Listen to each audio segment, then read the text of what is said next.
అంటే ఈరోజు మీతో పంచుకుంటున్నా, కలగన్నా నేను ఆంధ్రప్రదేశ్కి ఏదైనా చేయాలి. ఇందాక మా నాన్నగారు చెప్తాను,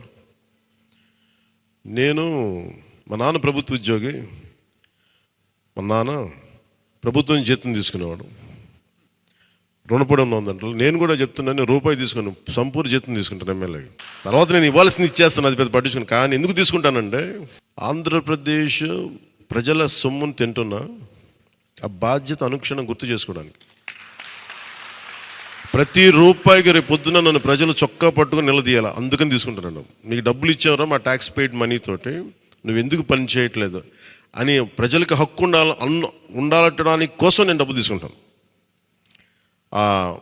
ఎమ్మెల్యేగా జీతం తీసుకుంటాను. చాలా కాలం అనుకున్నాను, ఎప్పుడైనా భవిష్యత్తులో ఎప్పుడు ఎమ్మెల్యే అయితే తీసుకుంటానా లేదా అని అనుకున్నాను. నాకు రూపాయి జీతం తీసుకుంటానని అలా కాకుండా నేను సంపూర్ణ జీతం తీసుకున్నాను. కానీ ఇవ్వడం కూడా దానికి కొన్ని వెయ్యింతలు ఇచ్చేస్తాను బయటికి, అది వేరే విషయం, అది కూడా చెప్తాను.